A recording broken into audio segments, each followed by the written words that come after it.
চাওক গাইজ আজি গুৱাহাটী একদম জিৰ' এখনো গাড়ী নাই এখনো দোকান নাই একজন মানুহ নাই সব ৰাস্তা খালী এইটো হৈছে GS ৰোড আমি এতিয়া বৰ্তমান সৰু হৈছে গৈ আছোঁ চাবৰ কাৰণে কিন্তু চাওক গুৱাহাটীত এখনো গাড়ী নাই সব ৰাস্তা খালী তো গাইজ বৰ্তমান আমি এতিয়া আহি পালোঁ সৰুসজাই ষ্টেডিয়ামৰ একদম মেইন গেট চাওক ইয়াতে এইটো সৰুসজাই ষ্টেডিয়াম আৰু ষ্টেডিয়ামৰ এটা বস্তু চাব পাৰে আপোনালোকে ষ্টেডিয়ামৰ বাহিৰতে ইমানখিনি মানুহ থিয় হৈ আছে আৰু ভিতৰতো কিমান মানুহ হ'ব তাৰ আশংকা নাই আৰু এইফালে স্ক্ৰীণ লগাই দিছে ভিতৰত কি চলি আছে এটা আমি আৰু সোমাম আৰু ভিতৰত চাওক এটা গেট বন্ধ কৰি দিছে তো অলপ পিছত আমি গেট খুলি দিব তাৰ কাৰণে গোটেই ৰাইজ আমি এনেকৈ ৰখি আছোঁ পুৰা পিছফালে মোৰ পিছফালে মানুহ চাওক কিমান গেট খুলি দিয়াৰ লগে লগে আমি সোমাই যাম কিন্তু ইয়াতে অলপ সময় এতিয়া ৰখিব লাগিব যেহেতু মানুহ বহুত বেছি হৈ আছে ভিতৰতো নধৰা হৈছে মানুহ সেইকাৰণে অলপকৈ যাব দি আছে একো নাই আমি অলপ ৰখি দিম ইয়াতে আৰু আজি ইমান ৰ'দত মানুহবিলাক থিয় হৈ আছে ছোৱালীবিলাকতো মোৰ পিছফালে যে থিয় হৈছে সেইবিলাক ছোৱালীবিলাক কান্দি আছে ৰ'দত ইফালে গৰম ঘাম ইপিনে কান্দিছে জুবিন দাৰ কাৰণে সোমাবৰ কাৰণে ভিতৰত একদম পুৰা হেঁচা ঠেলা ভিৰ উপায় নাই হ'লেও কষ্ট কৰিলে আমি সোমাব লাগিব আৰু এনেকৈ তো আমাৰ লগতে সকলোৱে এনেকৈ ৰ'দত কষ্ট কৰিছে হ'লেও মানে ভিতৰত সোমোৱাৰ এটা ইচ্ছা তো বাহিৰত চাওক কিমান মানুহ ভিৰ আৰু ভিতৰততো আৰু কিমান হ'ব তাতো ঠিকনা নাই হ'লেও আৰু কোনোবাই ছাতা টানি আছে ৰ'দত কোনোবাই আমি ৰ'দতে আছোঁ এনেকৈ হ'লেও মানে জুবিন দাক সবে চাবই আৰু শেষবাৰৰ কাৰণে গতিকে অলপ সময় অপেক্ষা কৰোঁ আৰু ভিতৰত কেনেকুৱা কি পৰিস্থিতি কিমান মানুহ হৈছে সকলোখিনি গম পাব আমি ভিতৰত সোমাই যোৱাৰ পিছত গতিকে অজস্ৰ গুণবদ্ধ ৰাইজে তেওঁক শ্ৰদ্ধাঞ্জলি জনাইছে সেই গতিকে তেওঁ লাহে লাহে আহিব লগা হৈছে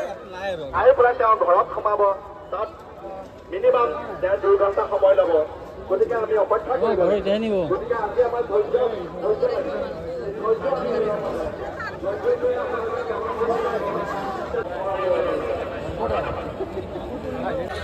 একদম লেফট সাইড वाला ফাইনেলি আমি এতিয়া ভিতৰত সোমাই পালোঁ এইটো চাওক ভিতৰত সোমাই যোৱা ৰাস্তা বনাইছে বেৰিকেড লগাই দিছে যাতে মানুহবিলাক শৃংখলাবদ্ধভাৱে ধুনীয়াকৈ যাব পাৰে আৰু ভিতৰত এতিয়া আমি গৈহে আছোঁ কিন্তু মেইন জেগাটো এতিয়াও গৈ পোৱা নাই তো চাওক পূৰা মানুহবিলাক শাৰী পাতি লাইন ধুনীয়াকৈ গৈ আছে আমিও গৈ আছোঁ তেনেকৈ আৰু ভিতৰত কিমান ভিৰ হ'ব এইফালে চাওক গৰমত মাক জেগে ছাতি লৈ কিনে থাকিব পৰা নাই তামাম গৰম হ'লেও মানুহ কষ্টকৈ হ'লে ইমান ৰ'দখনত হ'লেও যিখিনি চাব কাৰণে চব আৰু এয়া হৈছে গাইজ সৰুসজাই ষ্টেডিয়ামৰ একদম ভিতৰ ভাগ তো ইয়াতে মানুহবিলাক গাইজ বৰ্তমান আমি এতিয়া সৰুসজাই ষ্টেডিয়ামত জুবিন দাক চাবৰ কাৰণে হিচাপ মানুহবিলাক কিমান ভৰ্তি আৰু ফুল আৰু এইফালে ষ্টেডিয়ামৰ বাহিৰত একদম ডাঙৰকৈ বগা পেণ্ডেল বনোৱা আছে য'ত জুবিন দাক ৰখা হ'ব নচৰ ডেটো ইয়াতে ৰখা হ'ব আৰু সকলোৱে ইয়াতে শ্ৰদ্ধাঞ্জলি জনাব তো তাৰ কাৰণে মানুহবিলাক পূৰা দেখিছে ছাতি লৈ পূৰা ভিৰ পূৰা একদম জমা হৈছে তাতে মানে থিয় হোৱাৰ জেগা নাই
এতিয়া গাইজ আপোনালোকক অলপমান মই ষ্টেডিয়ামৰ ভিতৰৰ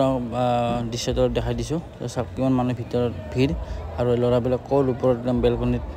চোৱাৰ কাৰণে পূৰা ভিৰ লাগিছে সকলো ল'ৰাবিলাক একদম কি ৰিক্সত মানে ওপৰত উঠি পিনে জুবিন দাক চোৱাৰ কাৰণে হেঁপাহ সকলোৰে